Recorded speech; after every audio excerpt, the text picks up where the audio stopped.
Hello viewers, నేను Rohan. Welcome to social post.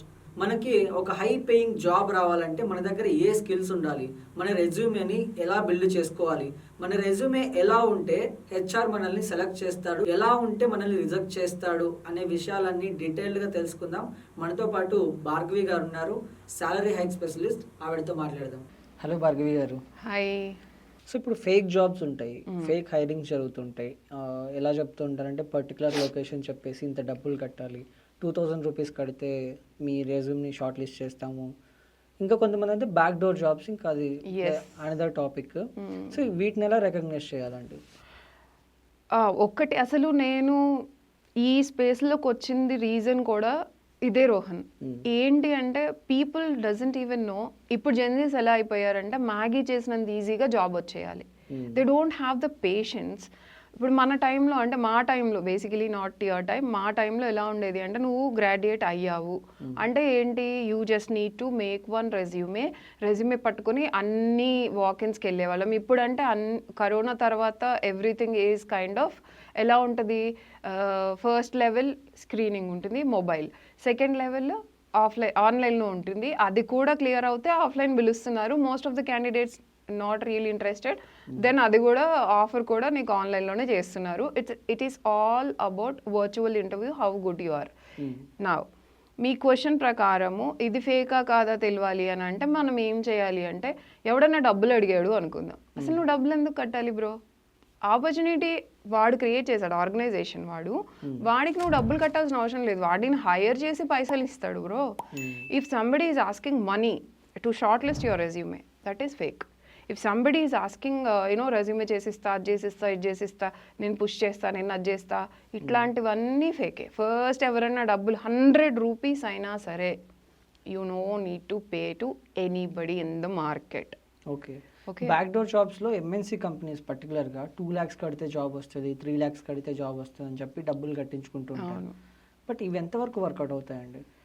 దీనికి మళ్ళీ ఏ సైడ్ బి సైడ్ ఉంటుంది రోహన్. ఎలా ఉంటుంది అంటే బేసికలీ కొంతమంది ఉంటారు, నేను I don't really pointing somebody is sitting out there. కాకపోతే వీళ్ళు ఏం చేస్తారు అంటే, హెచ్ఆర్ ఒక మేనేజర్ ఉన్నారు అనుకుందాం. ఈ హెచ్ఆర్ మేనేజర్ ఏం చేస్తారు అంటే ఒక సెట్ ఆఫ్ పీపుల్ని అంటే ప్యానల్ని బై చేస్తారు. ప్యానల్ని బై చేస్తే అంటే అదే ప్యానల్ ఇంటర్వ్యూస్ చేస్తారు, ఓకే, అదే ప్యానల్ టెక్నికల్ చేస్తారు, అదే ప్యానల్ తర్వాత నెగోసియేషన్ చేస్తారు. సో ప్యానల్ని వీళ్ళు మేనేజ్ చేస్తారు. HR will take the money, disburse చేస్తారు, ఆఫర్ వేస్తారు. ఆఫర్ వేసేంత మటుకే వాళ్ళు చేయగలరు. Once you are into the job ఎవ్వరు సపోర్ట్ చేయరు, రైట్?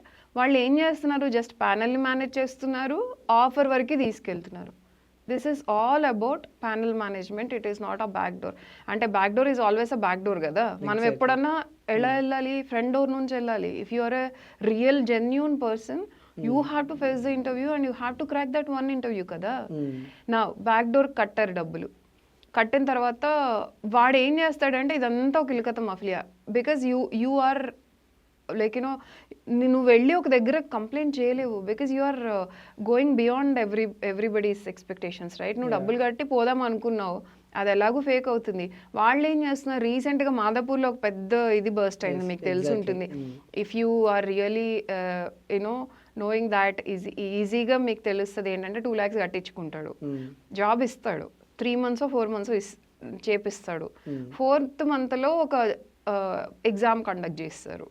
ఎగ్జామ్ కండక్ట్ చేసిన తర్వాత ఆబ్వియస్లీ నువ్వు ఫెయిల్ అవుతావు, ఎందుకంటే నువ్వు చదువుకుని కష్టపడి అది సిస్టమ్ తెలుసుకుని వెళ్ళలేదు. యూ జస్ట్ ఎంటర్డ్, ఒక 10-20 మందిని తొక్కేసి అసలు ఏం లేకుండా వెళ్ళినావు. ఆబ్వియస్లీ నువ్వు ఫెయిల్ అయ్యావు. ఫెయిల్ అయిన తర్వాత నేను తీసిపడేస్తాడు.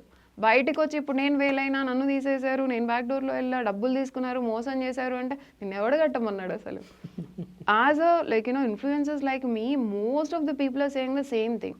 బ్యాక్ డోర్స్కి వెళ్ళకండి, ఇన్వెస్ట్ సమ్ టైమ్, 30 days ఒక టైం పెట్టుకుని మీరు ప్రిపేర్ అవ్వండి. It is just that how to face the interview, how to crack that job. కొంచెం టెక్నికల్గా నేర్చుకోండి చాలు. లోపలికి వెళ్ళిన తర్వాత వాళ్ళే ట్రైనింగ్ ఇస్తారు, వాళ్ళే నేను ఒక జాబ్లో డిప్లాయ్ చేస్తారు. ఎగ్జాక్ట్లీ. అయితే కొన్ని సందర్భాల్లో ఇందాక మీరు అన్నట్టు డిగ్రీలో ఎన్ని మార్క్స్ వచ్చాయి, బ్యాక్లాగ్స్ ఉన్నాయా, లేకపోతే సప్లీలో మళ్ళీ పాస్ అయ్యారా, ఇవన్నీ చూస్తారా, స్కిల్ని చూస్తారా అండి? ఇంతకు ముందు ఇవన్నీ చూసేవాళ్ళం రోహన్. ఇక్కడ రీసెంట్గా ఏమైంది అంటే it is all about the skill that your building for your self. So ఇక్కడ ఇప్పుడు రీసెంట్ జాబ్ సర్చింగ్ కానీ జాబ్ హైరింగ్ కానీ ఎలా ఉంది అంటే నువ్వు ఏఐ నేర్చుకున్నావు, ఓకే, నీకు ఒక 2 బ్యాక్లాగ్స్ ఉన్నాయి, బట్ నువ్వు ఇంటర్వ్యూ ప్రాసెస్ అంతా క్లియర్ చేసావు. And end of the interview నాకు తెలిసింది ఏంటంటే నాకు ఒక 2 సప్లీలు ఉన్నాయి, బట్ బ్యూటిఫుల్గా ఇంటర్వ్యూ అంతా నువ్వు నీ టెక్నికల్ స్కిల్స్ అంతా ప్రొజెక్ట్ చేసావు. ఐ రియలీ లవ్డ్, నాకు ఈ ప్రాజెక్ట్లో నువ్వే కావాలి. Then we're not looking at the percentage or backlogs. But some companies ఉన్నాయి, బిగ్ 4 కంపెనీస్ ఉన్నాయి, that is mandatorily you have to clear the academics. But అల్టిమేట్గా నువ్వు సూపర్ చేస్తున్నావు అంటే ఆల్రెడీ నువ్వు చేసావు అంటే then you no need to go for an academics. అదే ఎక్స్పీరియన్స్డ్ పర్సన్ అంటే we're not looking at the ఒకసారి పాస్ అయ్యాడా 2 సార్లు పాస్ అయ్యాడా. If you have 4 years of experience we're not looking at it. Okay, so career gap అనేది చాలా మందికి ఉంటుంది. గ్యాప్ ఉన్న వాళ్ళు కానీ లేకపోతే ఇందాక నేను చెప్పినట్టు ఫెయిల్ అయిన వాళ్ళు కానీ ఆల్రెడీ సప్లిమెంటరీ కోసం వెయిట్ చేస్తున్న వాళ్ళు కానీ వీళ్ళందరూ ఒక ఎంఎన్సీ కంపెనీలో కానీ లేకపోతే ఒక ఐటీ కంపెనీలో కానీ జాబ్ కొట్టే ఛాన్స్ ఉందా అండి? సప్లీలు ఉన్న వాళ్ళు నేను చెప్పలేను, ఎందుకంటే first all the MNCs have their own process. For example if you see Capgemini, Infosys or IBM, these kind of organizations ఫస్టే వాళ్ళ జాబ్ రిక్వైర్మెంట్లో ఉంటుంది ఏంటంటే అన్ని బ్యాక్లాగ్స్, నో బ్యాక్లాగ్స్ ఇవన్నీ ఉంటాయి, పర్సంటేజెస్, కట్ ఆఫ్ ఉంటుంది. మోస్ట్ ఆఫ్ ద మా టైంలో పెద్ద బిగ్గెస్ట్ థింగ్ ఏంటి అంటే కట్ ఆఫ్ 60% రావడానికి మా టైంలో చాలా కష్టంగా ఉండేది, ఎందుకంటే everybody is coming from Telugu medium background and engineering is in English. So English medium obviously Telugu medium to English medium బ్యాక్గ్రౌండ్తో వచ్చిన వాళ్ళకి ఏంటి అంటే వాళ్ళు పాప మా ప్రాసెస్ అర్థం చేసుకొని పర్సంటేజ్ తెచ్చుకోవడానికి 3rd year 4th year అయ్యేది, పర్సంటేజెస్ వచ్చాయి కాదు. అప్పుడు 60% పెట్టారు, still they have the same 60% cut off. నేను I think like most of the candidates are rejecting because of this, but this generation is not having that problem. Everybody is having 80% and 90% as a percentage. Yeah, basically మీరు అడిగిన దానికి ఇప్పుడు నాకు gap ఉంది. Gap ఉండడం వల్ల నేను ఎలా వస్తాను ఎంఎన్సీలోకి అంటే ఫస్ట్ level 3 కంపెనీస్ పెట్టుకోండి, బికాస్ level 3 కానీ స్టార్ట్అప్స్ కానీ they are not looking at the percentages, they are not looking at the whether you have the backlogs or not, they are not looking at it. They are just hiring the people who is having good skills. అక్కడ ఒక 2 ఏళ్ళు చేయండి, 2 ఏళ్ళు కష్టపడిన తర్వాత you know what is the process, అసలు IT ఎట్లా work out అవుతుంది, ప్రాజెక్ట్ ఎట్లా వస్తుంది, లీడ్తో ఎట్లా బిహేవ్ చేయాలి, ఇవన్నీ మీకు తెలుస్తాయి. And then you target for your dream company. Now మీ దగ్గర స్కిల్ ఉంది, ఎక్స్పీరియన్స్ ఉంది అండ్ బ్యాక్లాగ్స్ లేవు, now you will go to this MNCs. Okay, so బేసిక్గా చాలా మంది నేను చూస్తూ ఉంటా, వింటూ ఉంటా, tell me about yourself అనగానే మన వాళ్ళు ఏం చెప్పాలి అనేది ఒక పెద్ద క్వశ్చన్ మార్క్ ఇప్పటికీ. ఇప్పుడు నేను HR అనుకోండి, మిమ్మల్ని ఇంటర్వ్యూ చేస్తున్నా, tell me about your self అంటే ఎలా చెప్తారు? రోహన్, దీనికి ఒక పర్టికులర్, దీనికి కూడా ఒక ఫ్రేమ్ వర్క్ ఉంటుంది, బికాస్ నేను ఒక HR కాబట్టి నేను అదే చెప్తూ ఉంటాను జనాలకి. Tell me about yourself అనగానే ఫ్రెషర్స్ కానివ్వండి లేకపోతే ఎక్స్పీరియన్స్ పర్సన్స్ కానివ్వండి వాళ్ళ లైఫ్ హిస్టరీ స్టార్ట్ చేస్తారు. I started like this and so it is not that tell me about yourself అనగానే every HR is having your resume right, every HR is having your resume, they know your name, they know your mobile number, they know your skills, everything.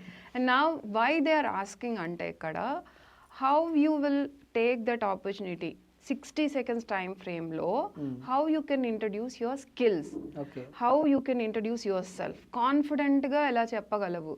For example meer HR meer nannu adigaru, I have, let's say I have 20 years of experience, నేను 20 years of experience ఉన్న నేను ఎట్లా చేసుకోవాలి అంటే దీనికి మళ్ళీ ఒక framework ఉంటుంది.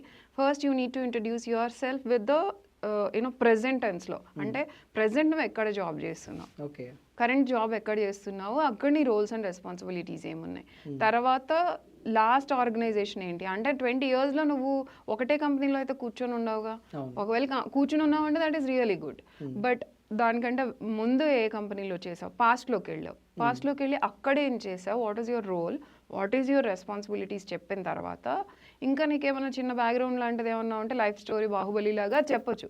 Otherwise you have to come to the present and then నేను ఈ రోల్ నుంచి ఏం ఎక్స్పెక్ట్ చేస్తున్నాను అని చెప్పాలి. లెట్స్ సే ఇప్పుడు నేను ఇంట్రడ్యూస్ చేసుకుంటాను చూడండి సేమ్ ఫ్రేమ్ వర్క్లో, అంటే ప్రెజెంట్, పాస్ట్ అండ్ దెన్ మళ్ళీ ప్రజెంట్లోకి వచ్చి ఓకే.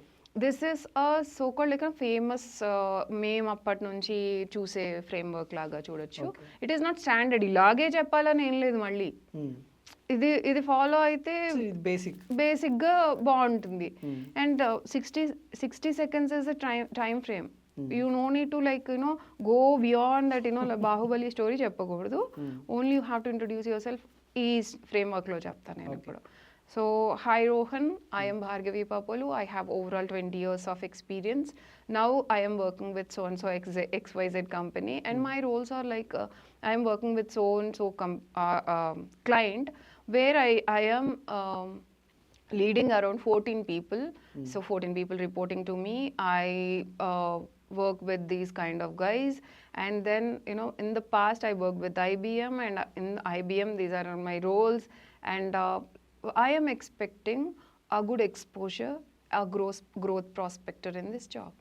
ఓకే. సో నేను వెళ్ళా వచ్చా, నేను ఎంతమందిని చేస్తున్నా, ఎంతమందిని మేనేజ్ చేస్తున్నా, ఐబిఎంలో నేను ఏం చేసిన, and now what is my expectation. That is as simple as that. Okay. ఇది చెప్తే సరిపోతుంది, మై హిస్టరీ మొత్తం చెప్పాల్సిన మీ అవసరం లేదు. స్టోరీలు అవసరం లేదు, మీ లవ్ స్టోరీ అవసరం లేదు, మీ ఫ్యామిలీ హిస్టరీ అవసరం లేదు and all.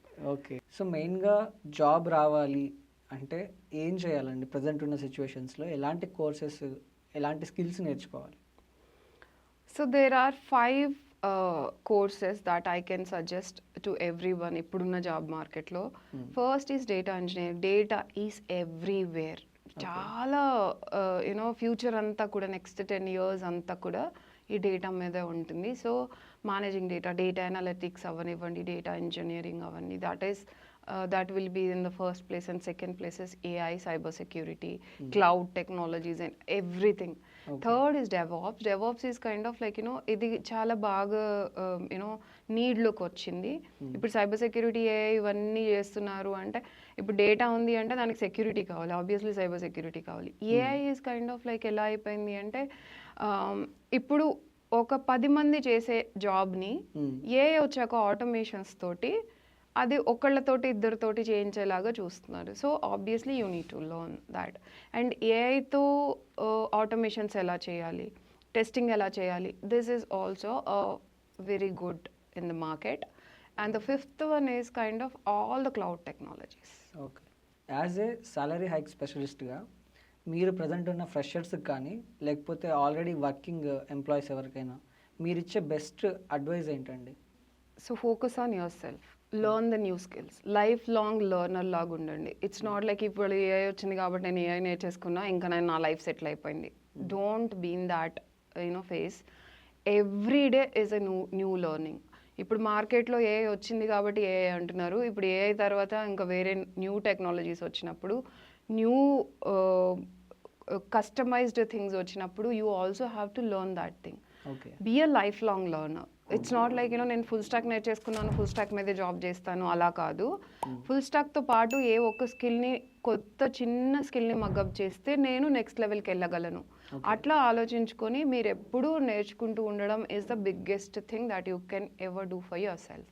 Right. Thank you అండి. Thank you so much. Thank you so much Roshan.